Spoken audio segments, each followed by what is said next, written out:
လောကကြီးမှာငွေကြေးပြက်လက်သွားချိန်မှသာလူတွေရဲ့စစ်မှန်တဲ့မျက်နှာစာကိုမြင်တွေ့ရတတ်ပါတယ်ဒီနေ့မှာတော့ကုမ္ပဏီရဲ့ငွေကြေးလက်ပတ်မှုပြတ်တောက်သွားတဲ့ကိုတင်မောင်ဟာသူ့ရဲ့ဇနီးဖြစ်သူနဲ့အတူမျှော်လင့်ချက်လေးတစ်ခုကိုပိုက်ပြီးအကိုဖြစ်သူရဲ့အိမ်ကိုရောက်ရှိလာခဲ့ပါတယ်သူတို့လက်ထဲမှာပါလာတာကတော့ရိုးရှင်းတဲ့တတိအိတ်လေးတစ်အိတ်သာဖြစ်ပါတယ်အိမ်တကားပွင့်လာချိန်မှာတော့အကိုဖြစ်သူရဲ့ဇနီးဖြစ်သူမရီကသူတို့ကိုလောင်ပြောင်တဲ့အပြုံးနဲ့စီးကြိုခဲ့ပါတယ်အရင်ကအောင်မြင်နေတဲ့တထေးကြီးကအခုတော့ရေပိုက်တင်သမားနဲ့တူနေတယ်လို့ခနဲ့တဲ့စကားတွေနဲ့စတင်နှုတ်ဆက်ခဲ့ပါတယ်ရှင်တို့ယူလာတဲ့တတိအိတ်ကိုကြည့်ပြီးသူတို့အိမ်ကခွေးစားတဲ့ထမင်းတစ်နက်စာလောက်တောင်တန်ဖိုးမရှိဘူးလို့နှိမ့်ချပြောဆိုခဲ့ပါတယ်ရှင်ကအခြေအနေကိုအမြန်ဆုံးရှင်းပြပြီးသူ့ကုမ္ပဏီအတွက်လိုအပ်နေတဲ့ငွေလေးသိန်းကိုတစ်လအတွင်းပြန်ဆက်မဲ့အကြောင်းကတိပေးကအကူအညီတောင်းခဲ့ပါတယ်ဒီလိုအချိန်မှာသူလေးရောက်လာပြီးအရင်ကသူ့ကိုအယုတ်တွေဝယ်ပေးခဲ့တဲ့ဦးလေးဖြစ်ကြောင်းမှတ်မိနေခဲ့ပါတယ်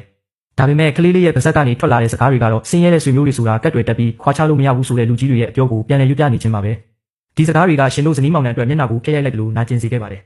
အကိုဖြစ်သူကလည်းသူ့မိသားစုနဲ့သားသမီးတွေရဲ့ရှေ့ရေးကိုအကြောင်းပြပြီးငွေချေးဖို့ကိုညှင်းဆန်ခဲ့ပါတယ်ရှင်ရဲ့ဇနီးကအရင်တုန်းကအကိုဖြစ်သူအိမ်ဝယ်ဖို့ငွေလိုတုန်းကသူတို့ကူညီခဲ့တာတွေကိုပြန်လည်ပြောပြခဲ့ပါတယ်ဒါပေမဲ့မကြီးဖြစ်သူကတော့အဲ့ဓာတွေကအတိတ်ကကိစ္စတွေဖြစ်ပြီးအခုချိန်မှာသူတို့ကိုဒုက္ခလာမပေးဖို့သာပြက်ပြက်တသားပြောဆိုခဲ့ပါတယ်နောက်ဆုံးမှာတော့အကိုဖြစ်သူကသူတို့ကိုအိမ်ထဲနေဆင်းသွားဖို့ပြောပြီးတကားကိုပိတ်ချလိုက်ပါတော့တယ်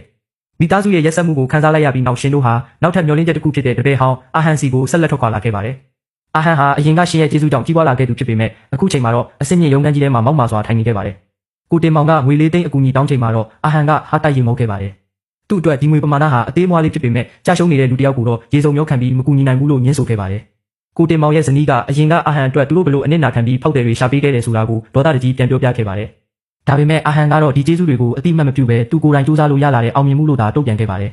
အဲ့ဒီနောက်မှာတော့အာဟန်ဟာအန်ဆွဲတဲကနေငွေ300ကိုထုတ်ပြီးစပွဲပေါ်ကိုပြစ်တင်လိုက်ပါတယ်ဒီငွေနဲ့ထမင်းတစ်နက်သွားစားဖို့ပြောပြီးသူတို့ကိုသူ့တောင်းစားတွေလိုသဘောထားကစော်ကားလိုက်ပါတယ်ရှင်ကဒီငွေကိုလက်မခံဘဲအာဟန်ရဲ့စစ်မှန်တဲ့စရိုက်ကိုမြင်တွေ့လိုက်ရပြီဖြစ်ကြောင်းပြောဆိုခဲ့ပါတယ်ငွေ3သိန်းလောက်နဲ့လူတစ်ယောက်ရဲ့တန်ဖိုးကိုတိုင်းတာလို့မရဘူးဆိုတာကိုသူကောင်းကောင်းနားလည်သွားခဲ့ပါပြီသူတို့ဇနီးမောင်နှံဟာအာဟန်ရဲ့ရုံးခန်းထဲကနေတိတ်ခါရှိရှိထွက်ခွာလာခဲ့ကြပါတယ်လောကဒဏ်ရဲ့ရိုက်ခတ်မှုကြောင့်ဆွေမျိုးတွေနဲ့တပည့်ရင်းတွေရဲ့မျက်နှာဖုံးတွေကွာကျသွားတာကိုသူတို့သင်ခန်းစာရလိုက်ပါတယ်ဒါပေမဲ့ကိုတင်မောင်ဘယ်တော့မှအရှုံးပေးမဲ့သူမဟုတ်ပါဘူးသူတို့ရဲ့နောက်ထပ်ခြေလှမ်းကတော့တငယ်ချင်းဟောင်းလောင်တုစီကိုဥတီနေခဲ့ပါပြီဒီအဖြစ်အပျက်တွေကသူတို့ကိုပုံမကြန့်ခိုင်လာစေပြီးအသစ်ပြန်လည်စတင်ဖို့ခွန်အားတွေဖြစ်စေခဲ့ပါတယ်အာဟန်ရဲ့ရုံးခန်းထဲကနေထွက်လာပြီးနောက်မှာတော့ကိုတင်မောင်ဟာသူ့ရဲ့နောက်ဆုံးမျှော်လင့်ချက်ဖြစ်တဲ့တငယ်ချင်းဟောင်းလောင်တုစီကိုထွက်လာခဲ့ပါတယ်ဒီလောကကြီးမှာကျေးဇူးတည်တတ်တဲ့သူတော်ကောင်းဆိုတာတကယ်ပဲကြံသေးရဲ့လားဆိုတာကိုသူအသေးချာသိချင်နေခဲ့ပါတယ်လောင်တုဟာလမ်းဘေးမှာအီကြာကွေးနဲ့နနက်စာရောင်းချနေတဲ့တာမန်ဈေးတဲ့တယောက်သာဖြစ်ပါတယ်ရှင်တို့ကိုမြင်မြင်ချင်းမှာပဲလောင်တုကအလွန်ဝမ်းသာအားရဖြစ်သွားပြီးခောက်ဆွဲတူကျွေးဖို့ချက်ချင်းပြင်ဆင်ပါတော့တယ်ဒါပေမဲ့ရှင်ကသူ့စီကိုထမင်းလာစားတာမဟုတ်ပဲအခုချိန်မှာလူမွဲစင်းရင်အတွင်းခံလိုက်ရပြီဖြစ်ကြောင်းနဲ့နေစရာအိမ်အောင်မရှိတော့ကြောင်းဖွင့်ပြောလိုက်ပါတယ်ဒီစကားကိုကြားပေမဲ့လည်းလောင်တုကတော့အနှဲငယ်လေးမှတွေးဝေးမသွားခဲ့ပဲလူတွေရဲ့အသက်ရှင်ကျန်းမာနေဖို့ကအရေးကြီးဆုံးပဲလို့နှစ်သိမ့်ပေးခဲ့ပါတယ်အဲ့ဒီနောက်လောင်တုဟာသူ့ရဲ့တင်စီထားတဲ့ပတ်စံအိတ်လေးကိုယူလာပြီးရှင်တို့ရှိကိုချပေးလိုက်ပါတယ်အိတ်ထဲမှာကသူ6လက်တိတိနနက်စာရောက်ပြီးစုဆောင်းထားတဲ့ငွေသား3000နဲ့ကလေးကျောင်းသားကအတွက်ဖယ်ထားတဲ့ငွေ2000ပါတဲ့ဘန်ကက်လေးလို့ဖြစ်ပါတယ်